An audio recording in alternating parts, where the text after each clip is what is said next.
to see a couple safeties back with Grant coming back in there and Juan being back in practice. Yeah, I mean, both of them returned to practice. Grant still he has another hurdle to go to be clear for the game, and I think same thing with Juan. We just need to see how he looks in practice and things like that, and make sure we're not rushing him back. But certainly be nice to have those guys back on the field.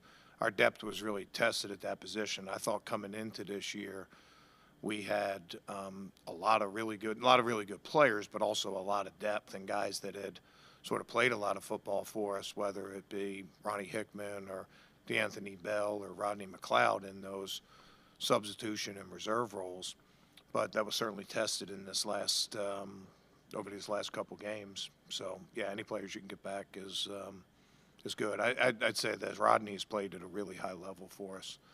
It's probably not ideal from his, just the number of years he's been in the league for him to be out there playing every single snap for a long period of time. But he certainly has made a lot of plays for us and tackled really well for us. Had that one miss against Oakland or Vegas, but rest of the time has really been a reliable player for us and has given us stability, which you would expect from a veteran player like that.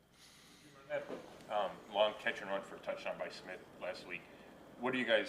I guess it was a good play call against man, but what do you guys have to do better on that play to not let? Yeah, I mean, anytime you get traffic in man, they're trying to pick and rub and things like that. You have a decision to make. You either undercut it or you go over the top. If you go over the top, you're basically giving them 6, 7, 8 yards, but you're in good position to be able to stop the play. After that, if you try to undercut it, there's a chance you can make the play and hold it to an incompletion, but also there's a chance it can go for farther. We chose none of the above. And, that was disappointing because our awareness on that play wasn't very good. They had a man indicator. There was traffic on the other side, and we didn't anticipate that play. And we got that play earlier in the game. So that was disappointing. I expect more from our corners. Our corners, we challenged our corners to improve their play for us. I've been very strong in saying that I think our corners are the best group in the NFL. We haven't played that way so far this year. We played that way in spots, but that's not the game of football. You have to be consistent. And, you look at some of the plays. Denzel made a great play on a deep ball to break it up, and MJ made a really good play breaking up a pass and stuff like that. But then we just give up those 3 plays. Now, Greg Newsome's at the end it's a little bit of the situation. It's 4 minutes. You got your safeties close to the line of scrimmage. You're daring them to throw the ball because, an incomplete pass for the offense there could be catastrophic. And I thought Greg's coverage was good. It was just, great players, sometimes come down with plays. But the other 2, either our technique was bad, thought Martin lost at the line of scrimmage, and then it was too much to catch up late on that touchdown. And then, the other one, we just didn't have very good awareness of what goes on in that situation. Anytime you're a man team, there are people going to try to double move, people are going to try to isolate, and then people are going to try to traffic you. And you got to have answers for all of those. And just the awareness of where the traffic is was sort of our greatest disappointment. But we expect a bounce back game from our corners. Like I said, I think that's a really, really good group that hasn't been playing really well. And, a little bit like us on defense, that's the way we've been playing. We've been playing really good at times and not so good at times. Our corners lead us, and for us to get where we want to go defensively, they need to get back to playing consistent football the way that they have in the past. Answer for why it's been like that? Everyone's been a little bit different, like that play, some of those plays are, might be a technique. Some of them might just be, life in the NFL, great player, great throw, great catch, good coverage, all that. And then some, like I said, technique and awareness and, just different things like that. But it's not just coverage. I think we have to tackle better on the perimeter also. And I'm not saying anything to you guys that I haven't already said to them. And that's a prideful group, and I expect them to bounce back. Well, it just hasn't had much luck against the Browns, but what do you see from him since his wrist surgery a year ago? Yeah, I mean, the tape looks really good. And, it's interesting when you watch the tape offensively, it doesn't look like a 2-4 team. I mean, the opener, they had a couple turnovers in the red zone, and, that sort of kept their points down. But you see a lot of points on the board. You see a lot of playmakers. I think that the biggest thing for him is in the past, every play was the play to game, and he was holding the ball and he was taking sacks and taking hits and, those things. And, you watch the film now and the ball is coming out super fast. It reminds me a lot of, guys like Eli Manning or Peyton Manning. He's just really good command, knows where his answers are. He's not afraid. It's the old adage, you never go broke taking a profit. He's taking the checkdowns. He's working through his progressions real fast. And then he's picking and choosing his times to run, which is mainly third down and red zone. You saw last week he had a big 50-yard run. It was the opportunity that came up because of the coverage aspect, what they were doing to Higgins and Chase. So I think he's playing at a really high level, looks healthy. And, you can just see the maturity as a player where, he has command. He's not afraid to take 3 or 4 yards on 2nd and 10 instead of waiting for that dig to come open that he might be able to fit in, might be able to go, but he's going to take a hit, possibly take a sack. We got a real challenge for our coverage and our pass rush because, the ball does come out so quick, particularly on 1st and 2nd down. So trying to get him off the spot, trying to ruin the timing, that's a big challenge this week. And in addition to covering guys like Chase and Higgins and, all their guys. Familiarity help, some of the struggles, just, guys, because they know the opponent, they can focus maybe more on, technique, fundamentals, that sort of thing. Yeah, I don't know if that's been an issue. Anytime you play division opponents, there's not a whole lot of secrets, even though it really seems like it's been a long time since we played because the last game of the year last year, you guys know the circumstances with that, and then Burrow wasn't playing, so you can never throw a game out in the NFL, but that game doesn't give us a lot of perspective. So it's been over a calendar year since we've seen our matchups against their matchups and things like that, and so the familiarity with their skill players, a little bit with their scheme, a little bit with the quarterback. They'll have the same familiarity with us. They seem to think they have a better pair of running backs for the shotgun now.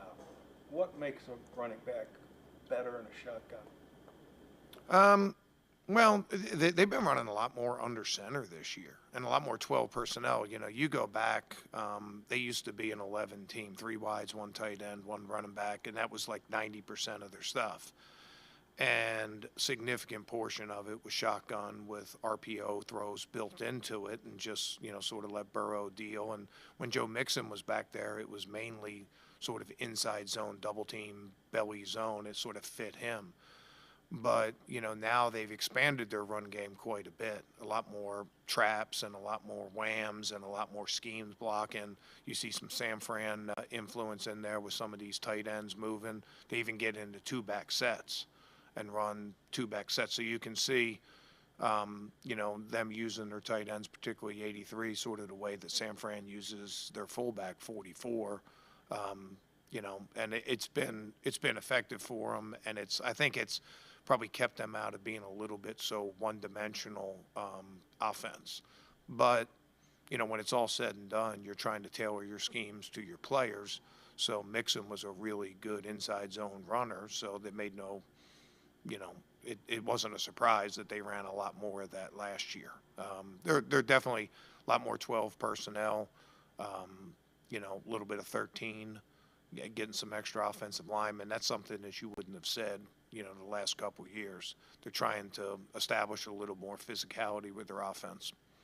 To you and Michael Hall's debut, and was that workload kind of what you expected from him? Yeah, it was a first game, so we were conscious about some of the snaps and stuff. I thought he made a couple of really good plays against the run, particularly at the end of the game. And had a couple nice rushes in there. It was good to get his feet wet and get him back out there after a period of inactivity. And we're looking for anybody that can help him rushing the passer, and we think Mike can. Speaking off of that, have you been pleased with the overall amount of pressure you guys have been able to create through the first 16 years? Yeah, I mean, probably not. I mean, it's hard to be pleased with anything when you're 1-5, right? I mean, anything that you point out, is hollow to say, oh yeah, we're pleased with that. No, you're not. I mean, it's a win game, and our pressure rate really needs to increase. This last game was a little different. We ran a lot of blitz in this last game. And when you blitz, a lot of times you sort of take the rush out of the defensive linemen because they're running courses, and a lot of it is just forcing the ball to come out quick or trying to take scrambles away and different things like that. So might not be as much pressure in those, but that's no excuse.